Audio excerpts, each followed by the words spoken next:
Hello friends, welcome to aspirant girl channel. So कैसे हैं आप सभी लोग? I think you all are good and आपकी प्रिपरेशन भी बहुत अच्छी चल रही होगी। So friends, without wasting much time will start a session. Friends, जैसा कि आप सभी को पता है, हम बैंकिंग अवेयरनेस कवर कर रहे हैं 2021 के अपकमिंग एग्ज़ाम्स के लिए। आइदर कोई भी एग्ज़ाम हो उसके उसमें ये सारे जो टर्म जो भी हम बैंकिंग अवेयरनेस में पढ़ेंगे, that is very important for us. Friends, इसको फॉर ग्रांटेड लेने की ज़रूरत नहीं है, बिकॉज जब हमारा प्री क्लियर हो जाता है तो मेंस में करंट अफेयर्स और जीएस सेक्शन में बैंकिंग टर्म्स भी पूछा जाता है। तो फ्रेंड्स, अगर हम इसको अभी थोड़ा थोड़ा करेंगे तो हमारे को उस टाइम पे इतना बर्डन नहीं होगा। So friends, I think you should focus on this banking awareness topic also. So without wasting much time we will start a session. अभी तक हम लोगों ने पार्ट 10 कंप्लीट कर चुके हैं, जिसके अंदर हमने आरबीआई के स्ट्रक्चर के बारे में पढ़ा, बैंकिंग की हिस्ट्री पढ़ी है, सरफासी एक्ट पढ़ा है, टाइप्स ऑफ बैंक अकाउंट पढ़े हैं और DICGC पढ़ा है फ्रेंड्स। तो अगर आप लोगों ने वो सारे सेशंस नहीं देखे हैं तो आप बैंकिंग अवेयरनेस प्लेलिस्ट में जाके देख सकते हैं, आपको सारे सेशन वहाँ पे मिल जाएंगे फ्रेंड्स। वन मोर थिंग, अगर आप उन सारे सेशंस को देखते हैं तब आगे के सेशंस अटेंड करते हैं, that is fruitful for you. Because friends, अगर आप कोई भी चीज़ें बेसिक से स्टार्ट करते हैं, अगर आप इंग्लिश में अगर स्टार्ट कर रहे हैं बचपन से, तो आपको पहले अल्फ़ाबेट सिखाए जाते हैं। तो फ्रेंड्स, वही है, अगर हम स्टार्टिंग से स्टार्ट करते हैं तो हमारे काफ़ी सारे डाउट्स वहीं क्लियर हो जाते हैं। इसमें काफ़ी सारी बैंकिंग टर्म्स हमने बैंकिंग अवेयरनेस तो ऑब्वियसली बैंकिंग टर्म्स होगी, जैसे कि असेट्स क्या होते हैं, लाइबिलिटीज़ क्या होती हैं, हमने ये सब पढ़ा है। और भी बहुत सारी बैंकिंग टर्म्स है जो हम ऑलरेडी पढ़ चुके हैं फ्रेंड्स। वो बहुत बार रिपीट होती है, तो अगर हम लोगों ने वो पहले सेशंस नहीं देखे हैं तो वो डिफ़िकल्ट होता है अंडरस्टैंड करने में। सो फ्रेंड्स, आप अगर आज से भी ये सारे सेशंस अटेंड करना शुरू करते हैं तो वो आपके लिए बहुत ज़्यादा अच्छा होगा और मेंस एग्ज़ाम में आपको इतनी डिफ़िकल्टी नहीं होगी और ना इतना डर लगेगा कि आपने बैंकिंग अवेयरनेस कवर नहीं किया है। So without wasting much time will start our session, जिसमें हमने आज कौन सा टॉपिक पढ़ना है, different codes used in banking sector. तो बैंकिंग सेक्टर में बहुत सारे कोड्स यूज़ किए जाते हैं, उसके बारे में हम पढ़ेंगे। इसका आज ये पार्ट 1 है, पार्ट 2 हम नेक्स्ट सेशन में कवर करेंगे। So let's move to our first point. तो जैसा कि आपको हेडिंग में दिख रहा है कि जो बैंकिंग सेक्टर है उसके अंदर में हम कोड्स क्यों यूज़ करते हैं। तो कोड्स क्यों यूज़ करते हैं? A unique code used to identify the particular branch of a particular bank. किसी पर्टिकुलर बैंक की पर्टिकुलर ब्रांच को आइडेंटिफाई करने के लिए हम लोग यूज़ करते हैं किसका? कोड्स का। यूनिक कोड यूज़ किए जाते हैं ताकि हम आइडेंटिफाई कर सके पर्टिकुलर ब्रांच, पर्टिकुलर किसी एक बैंक की ब्रांच, और उस बैंक को आइडेंटिफाई करने के लिए ये सारे कोड्स यूज़ किए जाते हैं। इसको मेनली यूज़ किया जाता है बैंकिंग इंडस्ट्री के द्वारा, ताकि जो हमारा क्लियरेंस हो सके चेक का या फिर किसी भी डॉक्यूमेंट का, उसका प्रोसेसिंग अच्छी आसानी से हो सके, इसके लिए इसलिए इन सारे कोड्स को यूज़ किया जाता है। I think you all understand why codes are used in banking sector. अब हम देखते हैं कि हमारा जो पहला कोड है जिसके बारे में आज हम पढ़ने वाले हैं वो है हमारा IFSC कोड। तो IFSC कोड क्या होता है, पहले तो हम देख लेते हैं कि IFSC क्या होता है actually. What does IFSC stands for? तो IFSC जो होता है वो होता है हमारा इंडियन फाइनेंशियल सिस्टम कोड। इसकी फुल फॉर्म होती है इंडियन फाइनेंशियल सिस्टम कोड, जो IFSC की फुल फॉर्म होती है। This code is an alphanumeric code that is used to uniquely identify a bank branch participating the electronic payment system in India, like RTGS and NEFT. Friends, इसका मतलब ये है कि एक अल्फ़ा न्यूमेरिक कोड होता है जो कि यूज़ किया जाता है किस लिए? ताकि हम आइडेंटिफाई कर सकें बैंक की ब्रांच को आइडेंटिफाई करने के लिए। यानी कि कोई भी बैंक ब्रांच जो भी पार्टिसिपेटिंग बैंक ब्रांच है, इलेक्ट्रॉनिक पेमेंट, मान लो कहीं फॉर एग्जांपल आपको कहीं भी ऑनलाइन पेमेंट करनी है, कोई इलेक्ट्रॉनिक पेमेंट करनी है, उसके रिगार्डिंग कौन सी बैंक ब्रांच जो है उसमें पार्टिसिपेट कर रही है, उसको आइडेंटिफाई करने के लिए हम IFSC का यूज़ करते हैं। ये जो RTGS है ये हमारे कुछ इलेक्ट्रॉनिक पेमेंट करने के मेथड्स हैं जिनको हम अपकमिंग सेशंस में कंप्लीट करेंगे। RTGS और नेफ्ट को, what is RTGS and what is NEFT, वो हम अपकमिंग सेशंस में कंप्लीट करेंगे। एंड जैसा कि बताया गया है कि इटिज़न, ये कितने डिजिट का कोड होता है? ये 11 डिजिट का कोड होता है फ्रेंड्स।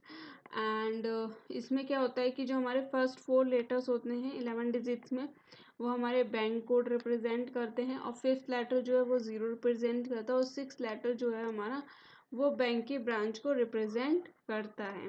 ओके, अब इसको हम एक एग्जांपल के थ्रू समझेंगे। जैसे कि 4 लेटर्स हैं, यानी कि 1 2 3 4, ये जो 4 लेटर्स है ये हमारा क्या रिप्रेजेंट कर रहा है, बैंक का कोड रिप्रेजेंट कर रहा है। 5th लेटर हमारा 0 है तो ये 0 रिप्रेजेंट कर रहा है, और लास्ट के 6 लेटर जो है ये बैंक के ब्रांच को रिप्रेजेंट कर रहे हैं। Okay friends, let's move to our next code, जो कि है हमारा MICR। तो MICR क्या होता है वो देख लेते हैं। इसकी फुल फॉर्म होती है magnetic ink character recognition. Friends, so many times ये पूछा गया है एग्जाम्स के अंदर में, MCIR क्या होता है, MICR क्या होता है। तो हमको इसकी फुल फॉर्म पता होनी चाहिए। MICR होता है magnetic ink character recognition. And ये जो हमारा MICR जो होता है ये एक लाइन होती है जो कि प्रिंटेड होती है एक स्पेशल इंक से। इसको प्रिंट एक स्पेशल इस लाइन को प्रिंट किया जाता है एक स्पेशल इंक से, जो कि यूज़ किया जाता है which is sensitive to magnetic field, यानी कि मैग्नेटिक फील्ड से सेंसिटिव होता है बहुत ज़्यादा। यानी कि कोई भी अगर इस पर आप कुछ भी लाइन पे आपका कुछ स्क्रॉल करेंगे तो ये उसको अंडरस्टैंड कर लेगा, जो अलाउ करता है कंप्यूटर्स को to read the printed information. ये कंप्यूटर्स क्या करते हैं, मान लो जब भी आपका कोई MICR होती है, ये एक लाइन होती है जो कि ड्रोन होती है, लाइन स्पेशल इंक से ड्रॉ की जाती है, ठीक है। और इससे क्या होता है कि जो भी कंप्यूटर पे आपको इसको इलेक्ट्रॉनिकली वो किया जाता है, सब स्कैन किया जाता है, तो इस पे जो प्रिंटेड इन्फॉर्मेशन है उसको रीड करने के लिए किया जाता है फ्रेंड्स। ओके, एंड ये कोड जो होता है प्रेजेंट होता है चेक के बॉटम में। मान लो कोई चेक है हमारा, उसके बॉटम में एक कुछ लाइंस ऐसे करके ड्रॉन होती है, लाइंस, उनको रीड करते हैं हमारे कंप्यूटर्स। कभी कभी आपने देखा होगा कि आप शॉपिंग मॉल्स वगैरह में जाते हैं तो वहाँ पे कोई भी आप प्रोडक्ट लेते हैं तो उस पर कुछ ऐसी लाइंस ड्रॉ होती हैं ब्लैक कलर्स की, बोल्ड और थोड़ी थिन टाइप की होती हैं फ्रेंड्स। उसी को ही मैग्नेटिक इंक कैरेक्टर रिकॉग्निशन कहते हैं। उसी को रीड करके वो क्या करता है कि आइडेंटिफाई करता है प्रिंटेड इन्फॉर्मेशन को। ओके, एंड ये कोड जो होता है ये चेक के बॉटम में होता है, और बाकी सारे वाउचर्स, जैसा कि मैंने बताया कि चेक्स पे भी होता है, वाउचर्स पे भी होता है। कोई प्रोडक्ट आप खरीदते हैं तो वहाँ पे आपको शॉपिंग मॉल्स वगैरह में कुछ ऐसी लाइंस दिखती होंगी, जिससे आप क्या करते हो उसको स्कैन करते हो और वो रीड करता है उस प्रिंटेड इन्फॉर्मेशन को। ये जो होता है ये हमारा कितने 9 डिजिट का कोड होता है फ्रेंड्स, न्यूमेरिक कोड होता है।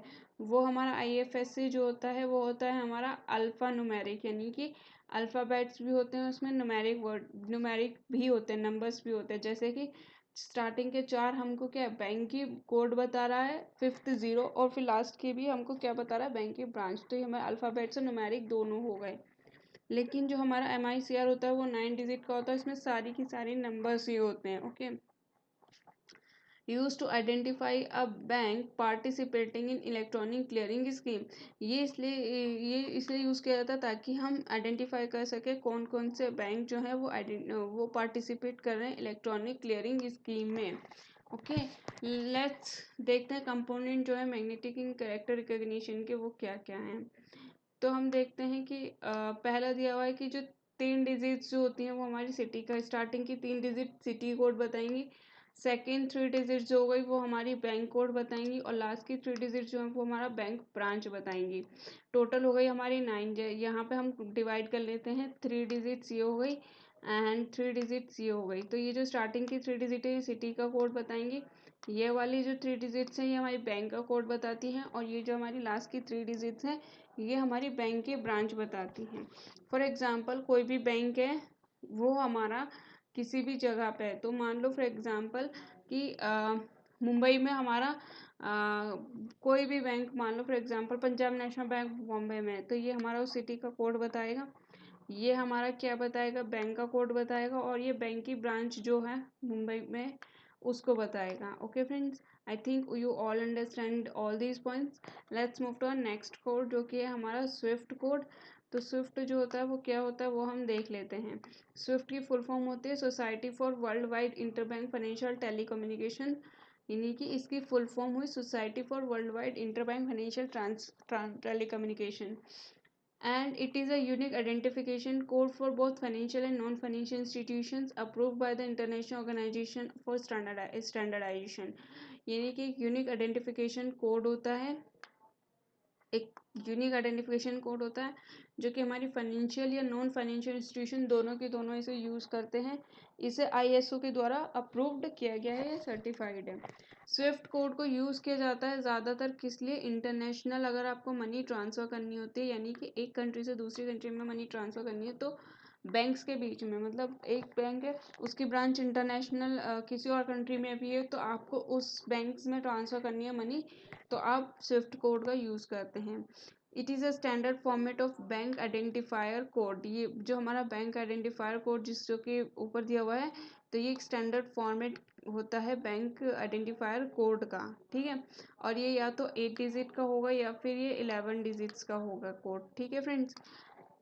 इसके जो कंपोनेंट होते हैं स्विफ्ट के वो हम देख लेते हैं, जिसके अंदर हमारे जो 4 कैरेक्टर होते हैं स्टार्टिंग के, वो हमारे रिप्रेजेंट करते हैं क्या, वो हमारे रिप्रेजेंट करते हैं बैंक का कोड।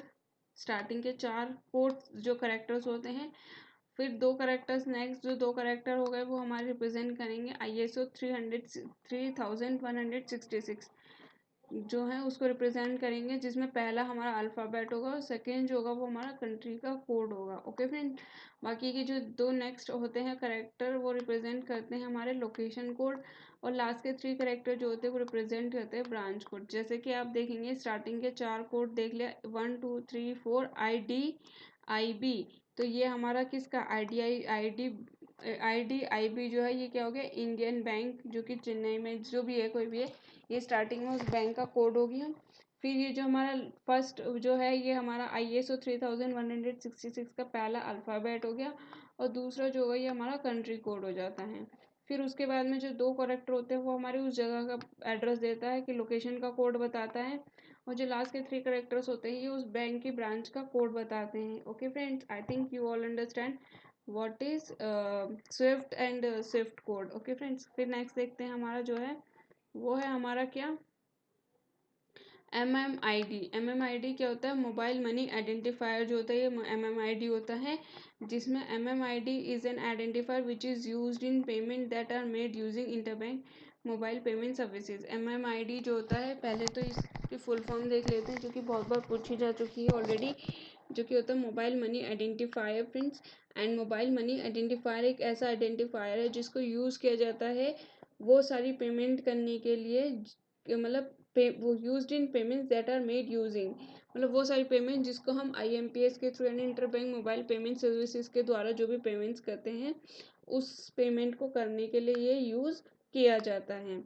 जैसे कि फॉर दिस एक कस्टमर हु विशेस टू, मान लो फॉर एग्जांपल मान लो एक कस्टमर है वो IMPS करना चाहता है, must register for mobile banking and get mobile money identified mobile banking pin for initiation of transaction. मान लो आपको किसी को पैसे भेजने हैं तो आप क्या करेंगे कि आपको IMPS यूज़ करना है, interbank mobile payment service use करना है, तो उसके लिए उसको क्या करना पड़ेगा, मोबाइल बैंकिंग रजिस्टर करना पड़ेगा, फिर मोबाइल मनी आइडेंटिफायर मिलेगा उसको और मोबाइल बैंकिंग पिन मिलेगा, ताकि वो ट्रांजेक्शन का शुरुआत कर सके, ओके फ्रेंड। ट्रांजेक्शन है कि मनी ट्रांजेक्शन कर सकें। जो इसमें डिजिट्स होती है, नंबर ऑफ डिजिट्स होते हैं वो हमारी 7 होती हैं फ्रेंड्स। एंड जो इसका काम होता है वो क्या होता है, मनी को ट्रांसफ़र करना इंटरबैंक मोबाइल पेमेंट सर्विसेज के through, and through now IMPS is possible through IFSC also. तो जो हमने IFSC स्टार्टिंग में पढ़ा था, जो IMPS है वो हमारा यानी इंटरबैंक मोबाइल पेमेंट सर्विस जो है ये हमारा IFSC के द्वारा अभी पॉसिबल है, ठीक है। इसका काम क्या होता है, मनी ट्रांसफ़र करना IMPS के थ्रू, ओके फ्रेंड्स। अब देख लेते हैं इसके कंपोनेंट्स क्या होते हैं। इसमें हमारे ऑलरेडी कितने डिजिट्स होती हैं फ्रेंड्स, 7 डिजिट होते हैं, जैसा कि हमने पढ़ा 7 डिजिट्स होती हैं, जो बताता है कि बैंक जो है यूज़र का, वो बताता है पहली 4 डिजिट हमारे यूज़र का जो भी बैंक है वो बताएगा। फॉर एग्जांपल कि जिस अकाउंट बैंक में आपका अकाउंट है वो बताएगा first 4 digits, and last 3 digit बताएगी यूज़र का अकाउंट। मान लो आप किसी को ट्रांसफ़र करना चाहते हैं तो उसकी स्टार्टिंग की जो 4 डिजिट्स होंगी 1 2 3 एंड 4। ये बताएंगे आपका बैंक कौन सा है, इनकी पीएनबी है, इंडियन बैंक है, कैनरा बैंक है, ये बताएगा। और जो हमारा लास्ट का 3 डिजिट्स होंगे फ्रेंड्स, 1 2 एंड 3, ये जो लास्ट के 3 डिजिट्स होंगे ये हमारे बताएंगे अकाउंट यूज़र का, ताकि हम मनी को आराम से ट्रांसफ़र कर सकें। ओके फ्रेंड्स, आई थिंक आपको आज का सेशन समझ में आया होगा and it's not that much tough. हमने आज आईपीसी कोड पढ़े हैं, हमने पढ़ा है मैग्नेटिक इन कैरेक्टर रिकॉग्निशन पढ़ा, स्विफ्ट पढ़ा और एमएमआईडी पढ़ा था। अगर आपको फिर भी कोई डाउट हो तो आप कमेंट सेक्शन में कमेंट कर सकते हैं। I will try to resolve your doubt as soon as possible. And friends, today my health is not that much good, तो आज का सेशन थोड़ा आपको ऐसा लगा होगा, तो उसके लिए I am really sorry. And जैसे हेल्थ में थोड़ा इम्प्रूवमेंट होता है तो I will definitely give a very best of mind and thank you for supporting me friends. And अगर आपको कोई भी प्रॉब्लम हो, कोई भी चीज़ में कोई दिक्कत हो, तो आप कमेंट सेक्शन में कमेंट कर सकते हैं। आई विल ट्राई कि मैं वो प्रॉब्लम आपकी सॉल्व कर सकूं और उस पर वीडियो ला सकूं। And thanks for watching this session and sorry अगर आपको थोड़ा सा भी प्रॉब्लम हुआ आज के सेशन के लिए, क्योंकि हेल्थ में थोड़ा सा दिक्कत है इस वजह से। So thank you for watching. अगर आपको वीडियो अच्छी लगी हो तो लाइक कीजिएगा, शेयर कीजिएगा और चैनल को सब्सक्राइब कीजिएगा। Bye bye, take care, keep studying.